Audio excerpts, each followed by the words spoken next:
Hello friends, this is Vishwambar and welcome to Study 91।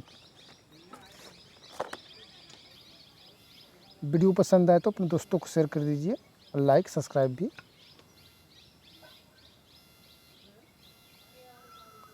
विद्यालय शब्द में है ए स्वर संधि, बी व्यंजन संधि, सी विसर्ग संधि, डी इनमें से कोई नहीं। चलिए आप लोग बताइए आंसर। ए स्वर संधि। स्वर किसे कहते हैं?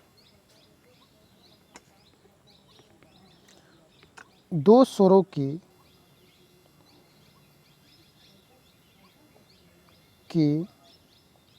मेल से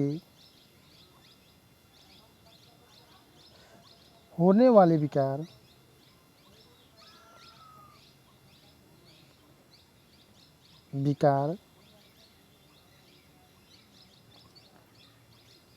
परिवर्तन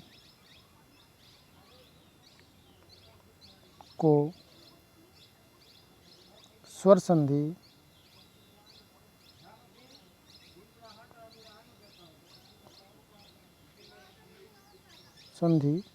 कहते हैं।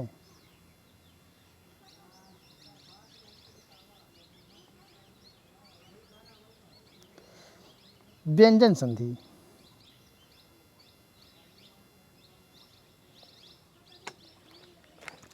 व्यंजन संधि किसे कहते हैं? आइए देख लेते हैं।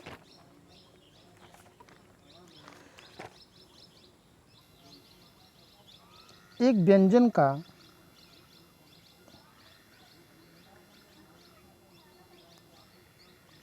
का दूसरे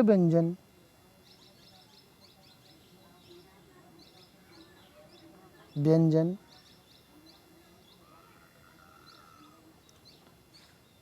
अथवा स्वर से मेल होने पर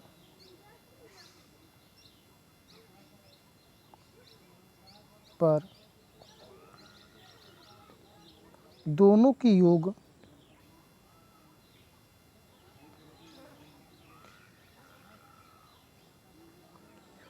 से मिलाने वाली ध्वनि का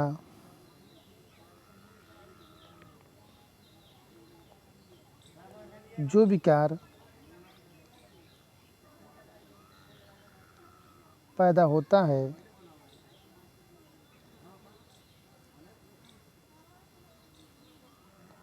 उसे व्यंजन संधि कहते हैं। विसर्ग संधि। आइए देख लेते हैं विसर्ग संधि। विसर्ग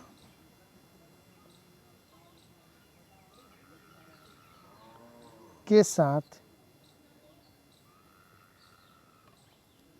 स्वर व्यंजन के मेल को विसर्ग संधि कहते हैं।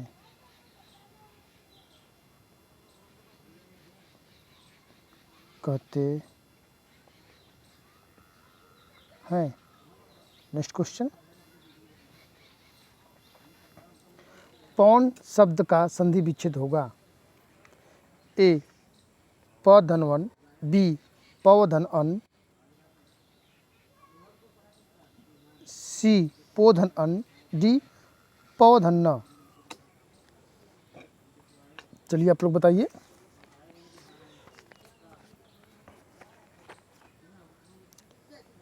पो धन अन।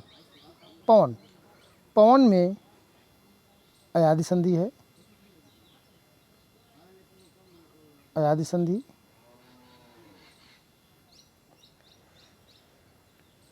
अयादि संधि का परिभाषा यदि ए, ऐ, ओ, औ के बाद कोई भिन्न स्वर आए, भिन्न स्वर आए तो वह क्रमशः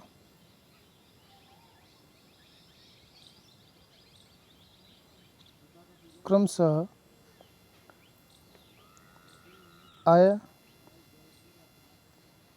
आय, अव, आव हो जाता है। नेक्स्ट क्वेश्चन, हिंदी में वचन होते हैं ए 1, बी 2, सी 3, डी अनगिनत। चलिए आप लोग बताइए आंसर। बी 2, वचन दो प्रकार के होते हैं, दो प्रकार के होते हैं। पहला एक वचन,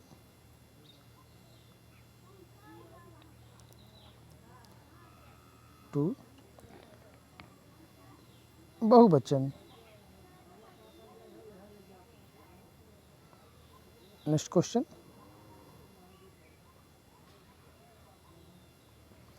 क्वेश्चन, आगरा का बहुवचन होगा ए आगरे, बी आगरो, सी आगरे, डी बहुवचन नहीं होगा। आगरा का बहुवचन नहीं होता है, इसलिए ऑप्शन नंबर डी सही है, डी। नेक्स्ट क्वेश्चन, जिन शब्दों में प्रयोग के अनुसार कोई परिवर्तन नहीं होता है उन्हें कहा जाता है ए पद, बी विकारी शब्द, सी अविकारी शब्द, डी पदबंध।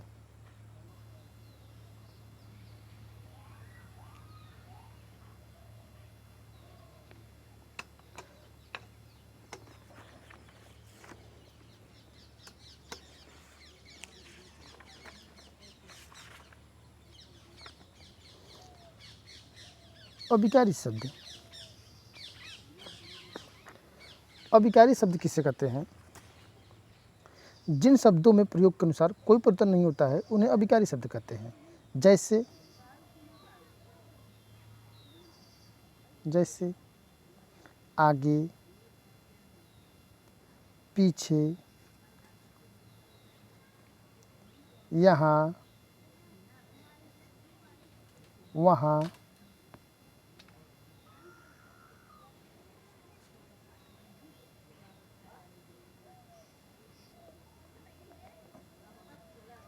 विकारी शब्द लिंग वचन,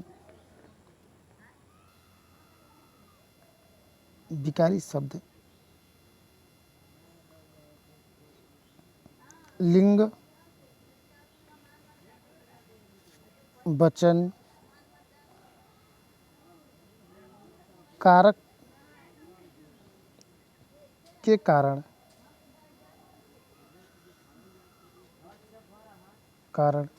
जिन शब्दों में परिवर्तन होता है उसे विकारी शब्द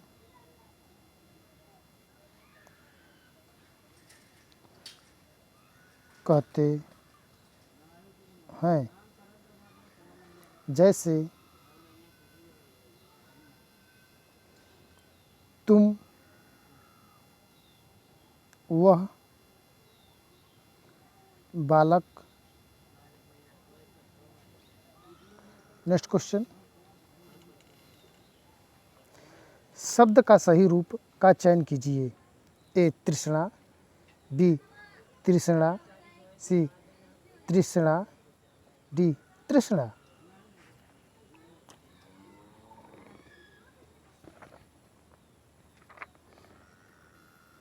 ऑप्शन नंबर डी सही है।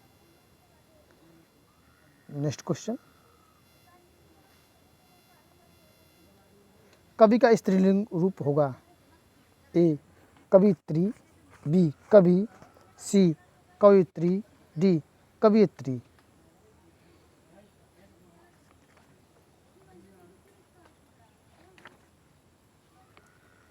चलिए आप लोग बताइए। सी कवित्री। नेक्स्ट क्वेश्चन,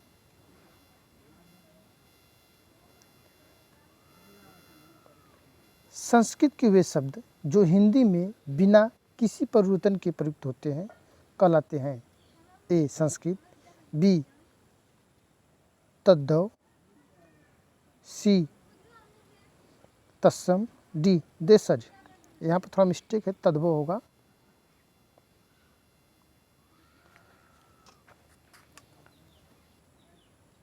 तद्भव होगा।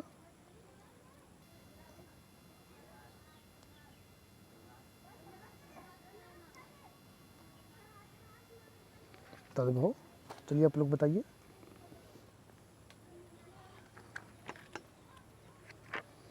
तत्सम।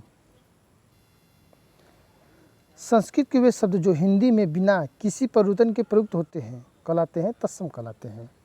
तद्भव किसे कहते हैं? संस्कृत के वे शब्द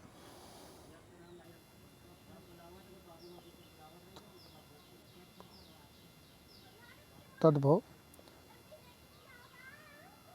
संस्कृत के वे शब्द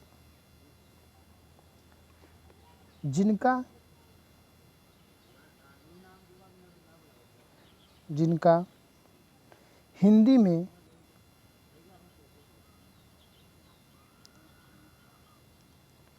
आने पर रूप बदल गया उसे तद्भव कहते हैं। जैसे अग्नि, आम्र। नेक्स्ट क्वेश्चन,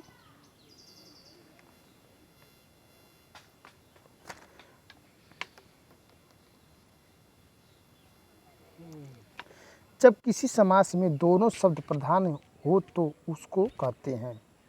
ए द्वंद्व समास, बी द्विगु समास, सी प्रधान समास, डी तत्पुरुष समास। ए द्वंद्व समास।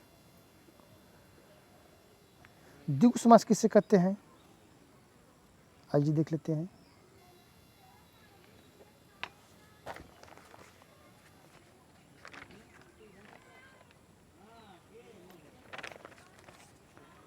इसमें पहला पद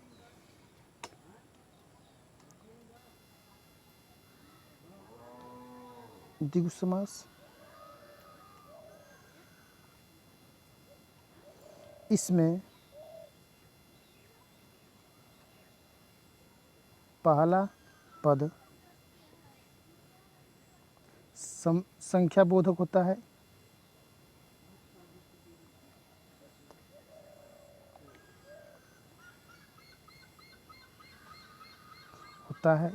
दूसरा प्रधान होता है।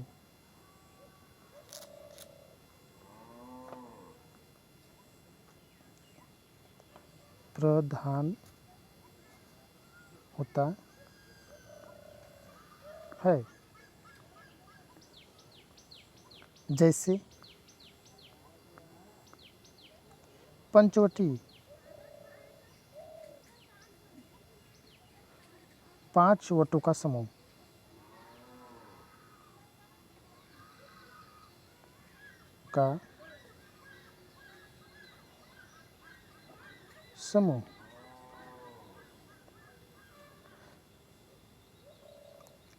तत्पुरुष समास,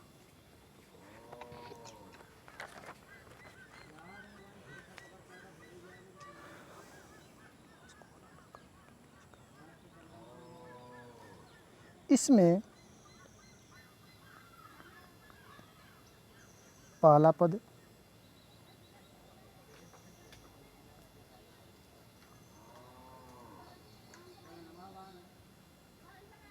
पहला पद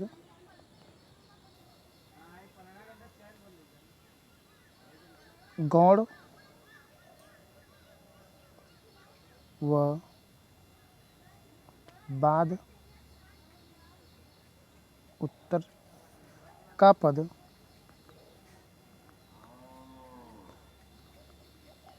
प्रधान होता है और दोनों पदों के बीच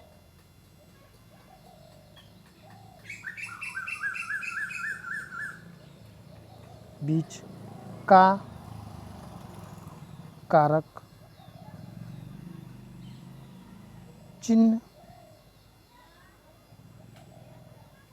लुप्त हो जाता है।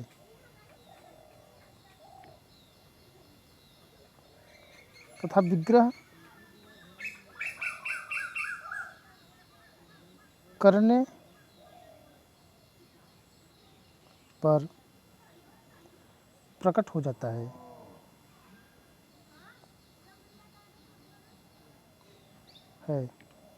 जैसे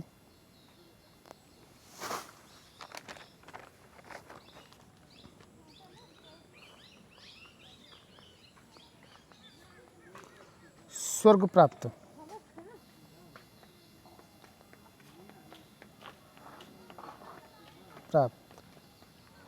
स्वर्ग को प्राप्त,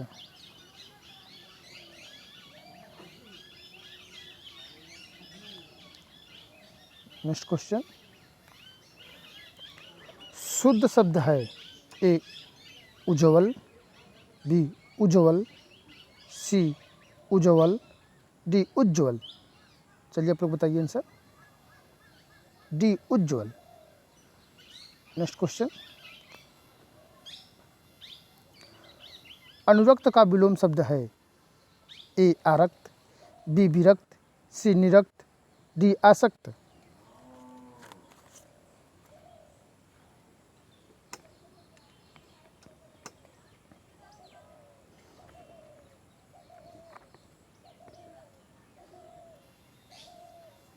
बी विरक्त। आसक्त का विलोम अनासक्त होता है।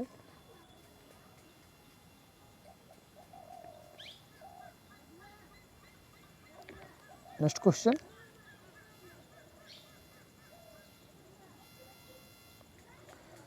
निम्न में से किस समूह में सभी शब्द तत्सम है?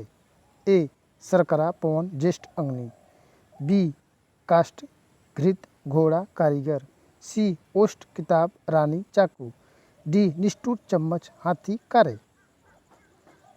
चलिए आप लोग बताइए।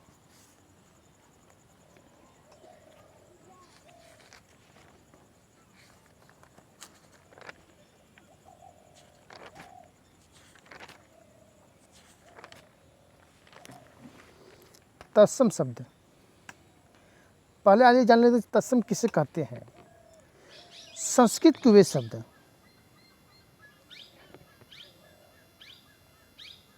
संस्कृत के वे शब्द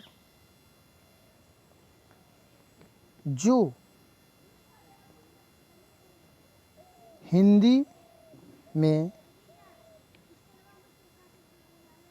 ज्यों का त्यों बोले जाते हैं उसे तत्सम कहते हैं।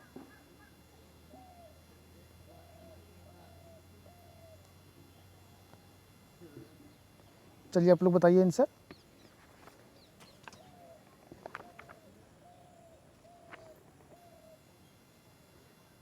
ए शर्करा पवन ज्येष्ठ अग्नि। नेक्स्ट क्वेश्चन, किस शब्द में कु उपसर्ग नहीं है? ए कुरूप, बी कुशल, सी कुकर्म, डी कुचाल।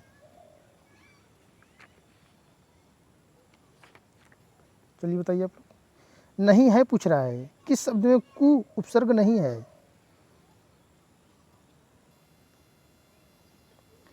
कुशल। बाकी तीनों में कु उपसर्ग है, कुशल में नहीं है। नेक्स्ट क्वेश्चन, इन प्रत्यय का प्रयोग किस शब्द में हुआ है? ए पुजारिन, बी कठिन, सी चिन्ह, डी मीन। चलिए बताइए।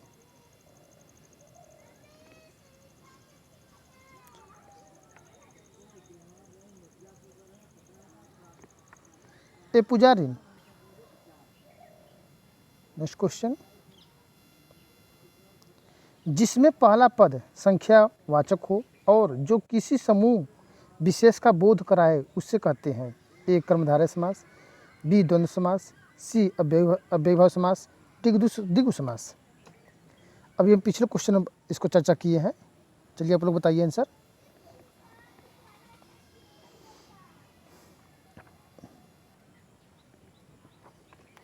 द्विगु समास। नेक्स्ट क्वेश्चन, द्वंद्व समास है ए लंबोदर, बी अंधकूप, सी नर नारी। नर नारी में एक सेकेंड,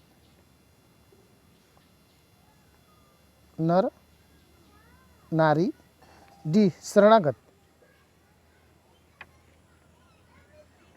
चलिए बताइए आप लोग। ऑप्शन नंबर सी सही है, नर नारी। नेक्स्ट क्वेश्चन, नगर में रहने वाला को कहा जाता है? ए शहरी, बी नागर, सी नगरवधु, डी नौकर।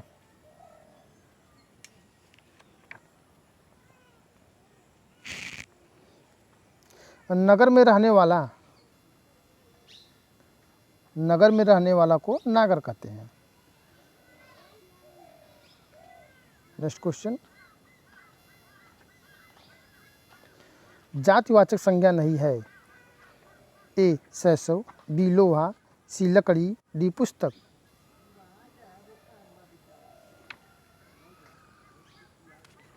शैशव। नेक्स्ट क्वेश्चन, निम्न में से किस वाक्य में संप्रदान कारक है? ए मेरा घर स्टेशन से बहुत दूर है, बी राम घर पर सो रहा है, सी राजा ने निर्धनों को कंबल दिए, डी निसार खेलता है।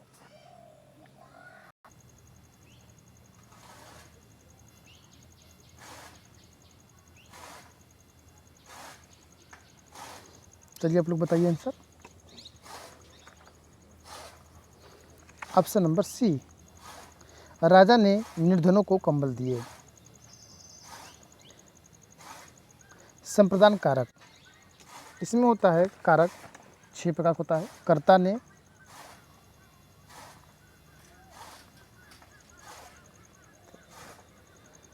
ने कर्म को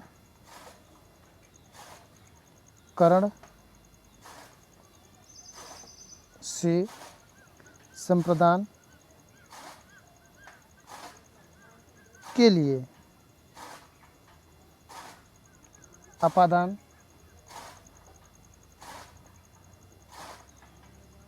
से अलग संबंध काके की अधिकरण में पर। नेक्स्ट क्वेश्चन,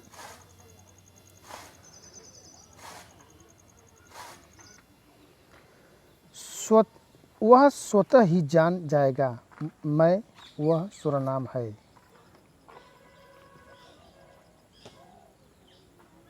थोड़ा क्वेश्चन में कंफ्यूज लग रहा है। वह स्वतः ही जान जाएगा मैं में वह सर्वनाम है। सर्वनाम किसे कहते हैं पहले आइए जान लेते हैं हम लोग। सर्वनाम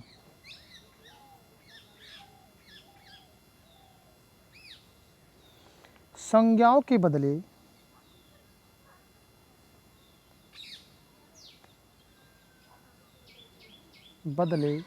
जो शब्द आता है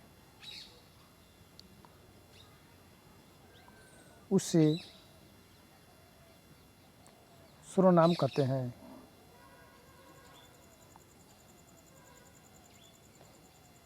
हाँ, जैसे वह, वे,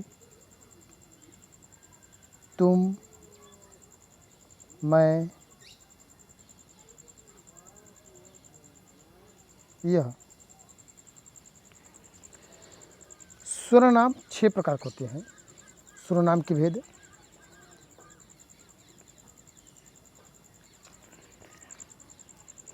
सर्वनाम के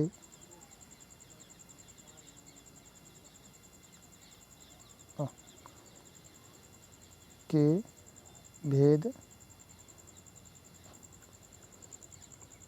पुरुषवाचक,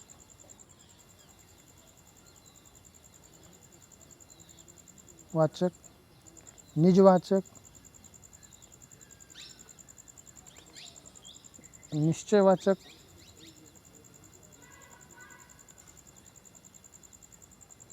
अनिश्चयवाचक,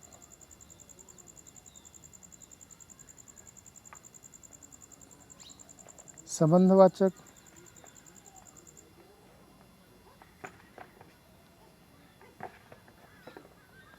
प्रश्नवाचक।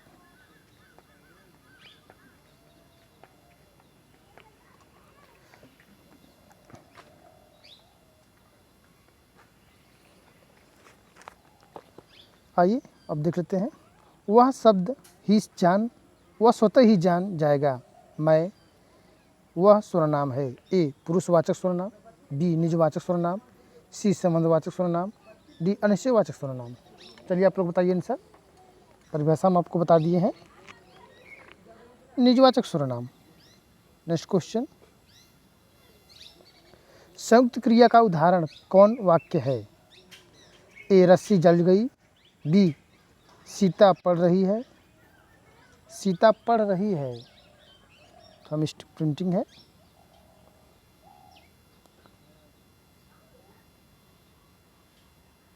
पढ़ रही है। तुम प्रतिदिन पढ़ने आया करो, डी बच्चा सोता है। चलिए आप लोग बताइए आंसर। ऑप्शन नंबर सी, तुम प्रतिदिन पढ़ने आया करो। नेक्स्ट क्वेश्चन,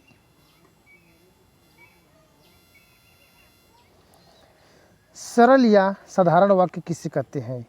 ए जो छोटा हो, बी जिसका अर्थ सरलता से समझ में आ जाए, सी जिसमें एक कर्ता और अनेक क्रियाएं हो, डी जिसमें एक उद्देश्य, एक विधेय और एक ही क्रिया हो। चलिए आप लोग बताइए आंसर। ऑप्शन नंबर डी, जिसमें एक उद्देश्य, एक विधेय और एक ही क्रिया हो, उसे सरल या साधारण वाक्य कहते हैं। नेक्स्ट क्वेश्चन, मोहन बाजार जा रहा है। इस वाक्य में उद्देश्य है। ए मोहन, बी खरीदारी, सी घूमना, डी बाजार। चलिए बताइए आप लोग।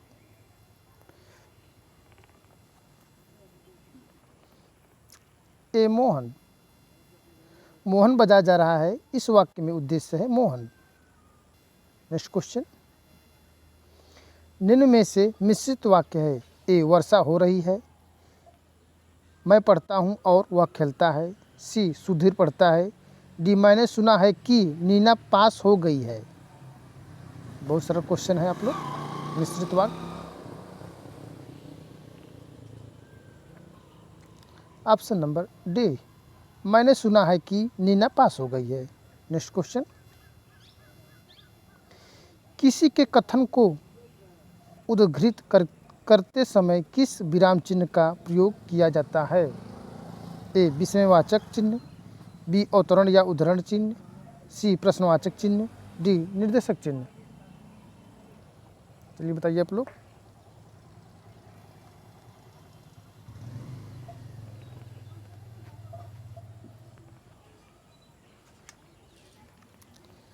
बी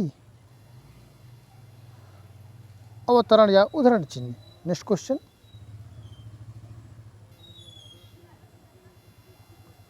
सही विराम चिन्हों वाला वाक्य है। जो पत्र आज आया है कहाँ है? बी, जो पत्र आज आया है कहाँ है? सी, जो पत्र आज आया है कहाँ है? डी, जो पत्र आज आया है कहाँ है? चलिए आप लोग बताइए आंसर।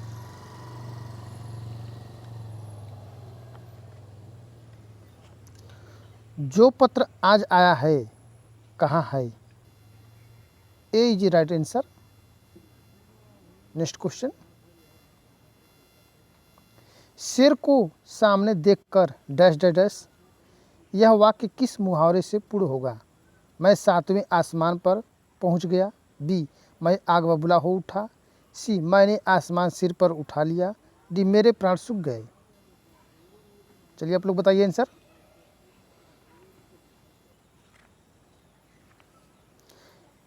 शेर को सामने देखकर मेरे प्राण सूख गए। D option is right answer. Next question, सही मुहावरा है। ए, नेत्रों में मिट्टी डालना। बी, आंखों में रेत फेंकना। सी, आंखों में धूल झोंकना। डी, आंखों में कचरा डालना। चलिए आप लोग बताइए आंसर। सही मुहावरा है।